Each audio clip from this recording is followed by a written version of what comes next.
ದೂರದ ಒಂದು ಕಾಡಿನಲ್ಲಿ ಒಂದು ಸುಂದರವಾದ ಹಕ್ಕಿ ವಾಸವಾಗಿತ್ತು. ಅದರ ಹೆಸರು ಪಿಕಿ.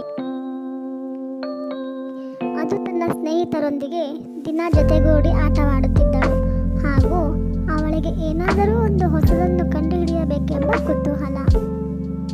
ಒಂದು ದಿನ ಪಿಕಿಗೆ ತಮ್ಮ ಪಕ್ಕದ ಕಾಡಿನಲ್ಲಿ ಒಂದು ಸುಂದರವಾದ ನದಿ ಇದೆ ಎಂದು ತಿಳಿಯುತ್ತದೆ. ಆಗ ಅದು ತನ್ನ ಸ್ನೇಹಿತರಲ್ಲಿ ಕೇಳುತ್ತೆ, ಇಲ್ಲಿ ಕೇಳಿ ಫ್ರೆಂಡ್ಸ್, ನಮ್ಮ ಕಾಡಿನ ಪಕ್ಕದಲ್ಲಿ ಒಂದು ಸುಂದರವಾದ ನದಿ ಇದೆ ಎಂದು ನನಗೆ ತಿಳಿದು ಬಂದಿದೆ.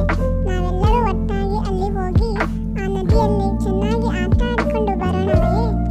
ಆಗ ಅವಳ ಸ್ನೇಹಿತರು, ಅಯ್ಯೋ ಇಲ್ಲ, ಅಲ್ಲಿ ದೊಡ್ಡ ದೊಡ್ಡ ಹಾವುಗಳಿದೆ ಎಂದು ನಾವು ಕೇಳಿದ್ದೇವೆ. ನಾವೇನಾದರೂ ಆ ನದಿಯಲ್ಲಿ ಆಟವಾಡಲು ಹೋದರೆ ಅವು ನಮ್ಮೆಲ್ಲರನ್ನು ತಿಂದು ಹಾಕಿಬಿಡುತ್ತವೆ. ಆದ್ದರಿಂದ ನಾವ್ಯಾರೂ ಅಲ್ಲಿಗೆ ಬರೋದಿಲ್ಲ. ಆಗ ಪಿಕಿಯು ನಗುತ್ತಾ ಈ ರೀತಿ ಹೇಳ್ತಾಳೆ, ಎಲ್ಲರೂ ಅಲ್ಲಿ ಹಾವು ಇದೆ ಎಂದು ಕೇಳಿದ್ದೇವೆ ಎಂದು ಮಾತ್ರ ಹೇಳುತ್ತಾರೆ, ಆದರೆ ಅದನ್ನು ಯಾರೂ ಕಂಡಿಲ್ಲ. ಹಾಗಾಗಿ ನಾವೆಲ್ಲ ಈ ರೀತಿ ಹೆದರಿ ಕೂತರೆ ಹೇಗೆ? ನಾವೆಲ್ಲ ಒಟ್ಟಾಗಿ ಇದ್ದರೆ ಏನೂ ಆಗೋದಿಲ್ಲ. ಬನ್ನಿ ಫ್ರೆಂಡ್ಸ್, ನಾವೆಲ್ಲ ಒಟ್ಟಾಗಿ ಹೋಗಿ ಆ ನದಿಯಲ್ಲಿ ಚೆನ್ನಾಗಿ ಆಟ ಆಡಿಕೊಂಡು ಬರೋಣ. ಆಗ ಪಿಕಿ ಹಕ್ಕಿಯ ಮಾತು ಕೇಳಿ ಅವಳ ಫ್ರೆಂಡ್ಸ್ ಎಲ್ಲ ಅಲ್ಲಿ ಹೋಗಲು ಒಪ್ಪಿಕೊಳ್ಳುತ್ತಾರೆ. ಹೀಗೆ ಹಾರುತ್ತಾ ಹಾರುತ್ತಾ ಒಂದು ದಟ್ಟವಾದ ಅರಣ್ಯದ ಮಧ್ಯದಿಂದ ಹೋಗುತ್ತಿರುವಾಗ ಅಲ್ಲಿ ಅವರು ವಿವಿಧ ಬಗೆಯ ಹಣ್ಣುಗಳ ಮರಗಳನ್ನು ನೋಡಿ ಅಲ್ಲಿರುವ ಹಣ್ಣುಗಳನ್ನೆಲ್ಲ ತಿಂದು ಸಂತೋಷದಿಂದ ಕುಣಿಯುತ್ತಾ ಮುಂದೆ ಹಾರುತ್ತಾರೆ. ಅಂತೂ ಆ ನದಿಯನ್ನು ತಲುಪಿದಾಗ ಆ ನದಿಯಲ್ಲಿರುವ ಸ್ವಚ್ಛವಾದ ನೀರು ಹಾಗೂ ಅಲ್ಲಿನ ವಾತಾವರಣ ನೋಡಿ ಎಲ್ಲರಿಗೂ ಸಂತೋಷವಾಗುತ್ತದೆ. ಆದರೆ ಅವರಿಗೆ ಅಲ್ಲಿ ಯಾವ ದೊಡ್ಡ ಹಾವುಗಳು ಕಾಣಿಸಲಿಲ್ಲ.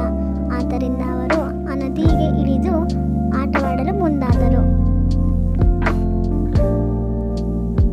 ಪಿಕಿ, ನೀನು ಧೈರ್ಯ ಮಾಡಿಲ್ಲ ಅಂದಿದ್ರೆ ನಾವ್ಯಾರೂ ಇಲ್ಲಿಗೆ ಬರ್ತಿರ್ಲಿಲ್ಲ. ನಾವು ಇಲ್ಲಿ ಇನ್ನೂ ದೊಡ್ಡ ಹಾವು ಇದೆ ಎಂದೇ ನಂಬುತ್ತಿದ್ದೆವು. ನಿನ್ನ ಧೈರ್ಯದಿಂದ ನಾವೆಲ್ಲ ಇಲ್ಲಿ ಬಂದು ಈ ಸುಂದರವಾದ ಜಾಗದಲ್ಲಿ ಈ ನದಿಯಲ್ಲಿ ಆಟವಾಡುತ್ತಿದ್ದೇವೆ ಎಂದು ಪಿಕಿ ಫ್ರೆಂಡ್ಸ್ ಅವಳನ್ನು ಹೊಗಳುತ್ತಿದ್ದರು.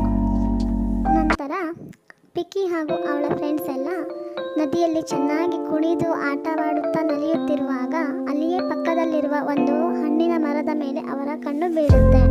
ಅಲ್ಲಿ ಹಲವಾರು ರೀತಿಯ ಹಲವು ಬಗೆಯ